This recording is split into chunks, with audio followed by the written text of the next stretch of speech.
towards the bottom lane, but we've seen the majority of Pantheons heading towards the jungle.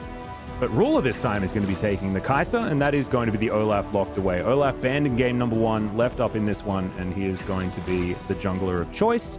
As a hybrid, back to an old favorite with the Aphelios Yeah, that's lock. definitely one that he's been picking up over the length of his career. Definitely one of his best ADs in the bot lane. And Thresh, another strong pick for Zeus. And it's one that we've been seeing rise up in popularity throughout the regions. Yeah, and he looks very frustrated. The coach locked in the pick, but that's what he's going to go with here. So good to see emotion already. Tension is high in this first best of 3, as it looks like Renekton will be the tank lock-in pick here for Gen G in their own top lane. Yeah. I could imagine, I'd have the same feelings if I had to lock in the Gnar once again. I imagine that, he's not going to play it if he doesn't want to, though, so we'll just have to see how it is going to work. Super hard. So he has a ton of information now about where Pantheon will be at any given time and how safe he'll be. Well, let's see whether they have information on Clid, who's wrapping around already. Zeus is extremely low, though. Ruler's going to flash after him, doesn't land the auto, but then cleanses and immediately picks that one up. First blood going over to the Kai'Sa is a disaster for KT. Again, just such a great way to start an amazing scale for the Kai'Sa. We've seen it a few times. You get that very early first blood. It makes that scaling so much easier. Talked about Runan's Hurricane getting a little bit cheaper, a little bit easier to scale that game, but it still takes a while as... Ooh. Close call there. Oh no. This could just be a dead Pantheon. Is Clid chasing after him. Life is going to turn up as well. The face is going to be broken unless the flash comes through, but it doesn't matter. Reckless swing. Clid grabs that kill. Misses the last undertow, but who cares? The stun's there from BDD. Yukal is going to survive for now. Nice. Yeah, Yukal took a lot of damage while we were in that replay. Clid now looking for Bonnie. And yeah, taking a lot of damage. Has to throw out the shield. And now looking to try and turn things around. Death Ray's in. There's the flash forward, and Yukal grabs the kill. A little bit over-aggressive on Clid's side. He's actually died a lot so far in this series. That was just once again a little bit over-eager as Zeus goes down extremely low here on the bottom side. And they continue to pressure in BDD to try and get Yukal the best back as possible. Power of Pantheon, maybe take out Yukal. Well, this is when it should have turned around a little bit faster. Stun comes back around. Yukal, massive damage, flashes in for the kill. Yeah, and you got BDD sitting alongside being like, I have 300 health and no mana. What do you want me to do? Well, doesn't seem to matter here as Hybrid's going to take himself a Lantern Ride, grab at him, going to get some stuns up as well as the hook comes forward. Zeus trying to find even more as Yukal turns up. You mentioned the damage, and damn right, it is there. And Bonnie's going to be able to grab that kill. Yes, Infernal Drake goes over to Gen G, but KT, stun, I believe. I think they saw Zeus go into the bush. But that is going to be the ulti out from BDD. Life trying to grab the kill as the Haymaker will be able to do it in the end, but now no shield available. KT not wanting to do any more. As we see on the top side, another skirmish happening. The Dominus was popped, and now Doran has got Rascal running the wrong direction.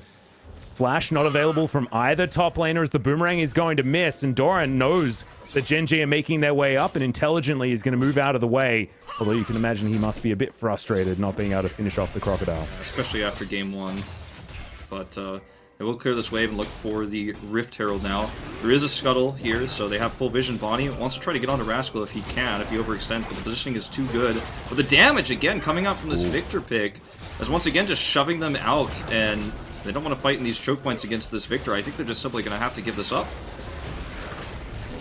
Yeah, it's going to be the Rift for the first time in quite a while. As he dives on in, looking for Rascal. That's going to be the Gnar into the wall, but Clid's going to turn up. Bonnie a little bit later, but that's going to be Ragnarok. And Doran is just going to be dead. BDD flashes on forward. 2 kills so easily as now Yukal, he's here, but it's 1 versus 3 now. Gravity Field comes through. Good stun onto BDD. As the death rate needs to be respected. This Victor does a lot of damage. Certainly does. But he's able to boost his way out. Yeah. I mean, that's unfortunately just a misread in the top lane from Doran. In terms of the fight he was trying to take and the trades he was taking, sure, does end up being a good idea to push forward, but there's a teleport there, and the rotation in from BDD just means there's no way he should win that fight, and just misreading how much mobility they had with that up over Doran, and that's with the kill he got and 2 assists. Starting to make a big effort, or impact, excuse me. Yeah, and that's a real dead Zeus. He's going to be taken down. Bonnie not going to find a spear there onto Clid. who just wants to eat himself a frog is going to be able to do so, unless Bonnie is going to get in here. Hybrid does have a fair bit of damage available here to him as Clid trying to turn it. Gore Drinker, I believe, is online, but unfortunately, not quite enough damage. The Moonlight Vigil comes down. That's going to secure the Olaf. There's life not enough there with his ulti. Now Doran and Rascal just fighting on the bottom side of the map now, but still, decent fight there for KT. And it's another death for Clid. You know, he's been there when he needs to be, but oftentimes overextending, as we're going to see Rascal completely all in here. Yeah, but the Boomerang going to slow him down, so unfortunately, not going to invest a flash or anything like that. Understands Doran does have his available. As Yuka's having a pretty good time in this lane, but minion wave. As no stuns, picked the gap there, did Bonnie. Really nice movement. As now Rascal fighting Doran once again. Wallop only just landing as the ulti into the wall is good out of Doran. He's trying to keep this fight up, actually, as the second Wallop comes through. Gonna pick up that boulder now as Rascal trying to turn it on its face. Does he have the burst? Is the question. The answer is no, but Doran has a lantern and a bunch of friends. And that's gonna feel cathartic for the top laner of KT. Didn't have vision, had his Gore Drinker available, popped it when he decided to re-engage. Unfortunately, he was not in a 1v1. Blue trinket, if ever I seen one. Certainly. KT over to the side, 15 seconds on the Drake, and that's a beautiful hook. Zeus is so good, man. I don't know. He's just real good. Why was he like playing on all of these B squads for so long? Since like 2015. His hybrid's dead. Big killer instinct. Rule is also really good at this game as he cleanses and gets out of the way of the hook. And now Bonnie diving on top of him, but the stun's right there from BDD. Those mechanics on this Syndra so beautiful as Doran now having to hightail it to his turret. Gets himself Mega Gnar, but no friends, and isn't going to be able to continue the fight. Are we going towards Baron Gen G? That might be a little bit overexcited. They want it. For a flanking position as Doran's just going to push him out, but it looks like this Baron is just going to be taken by Gen G with no response. Life might fall, and that might be the only response we get as the fadeaway Hyperproc is going to get the set. But Gen G now have Baron, and that is real scary. This positional snowball that can happen now is just going to be nutty, as this blast cone into hook is so sick. Beautiful. Just lock him up instantly. There's nothing he can do. Here's a fight breaks out here towards the bottom side. Rascal pulling back as the facebreaker comes in. Good crush there from Doran to get himself out of the way of the incoming set and the rest of Gen G. Yukal is just so aggressive. Just really wants to start any fight he can find. But he's not going to be able to get there. Hybrid's just going to be mowing through his turret with his This happens with Aphelios and Crescendum every time he's left alone. When you look for a skirmish or you look for a pick and nobody gets it. I mean, the value is there. Well, another killer instinct in here as Hybrid just evaporates Zeus. Now with a teleport in support, but unfortunately the AD carry's already dead. 0-3 on the Aphelios. It's not exactly the blue trinket comes in, but I just don't know whether there's enough time to actually get here. Bonnie can ult in if he wants to, and he is. So let's see whether Gen G has an answer for this, as Clid is down extremely low. The Gore Drinker doing a bunch of work as the Ragnarok was popped so early, and Kais is now popping off as he gets into the back line.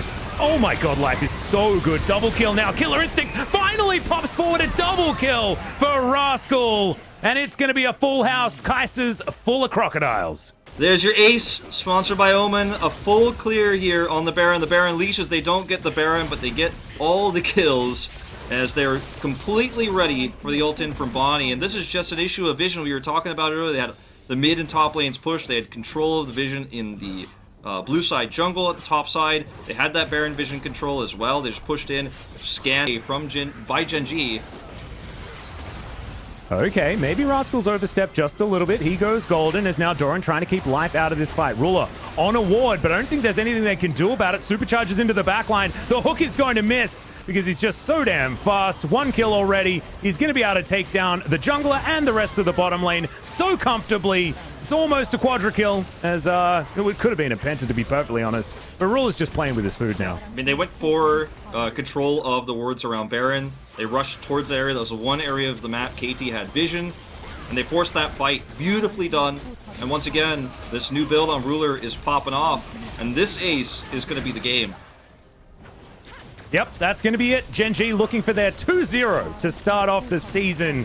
Apparently, this is what you need to do. You just don't play in Kesper Cup. Get as much rest as possible. Have a really fun Christmas and New Year. And then just start smashing your opposition as soon as you get back into the LCK. Beautifully done from Gen G. you can see, not exactly over the moon just yet. They know that this season is going to be a long road, but so far, looking very, very good. And for KT Rolster, this is a tough loss, but it's a team that nobody knew where their power level was going to be. You knew that at base level, it was going to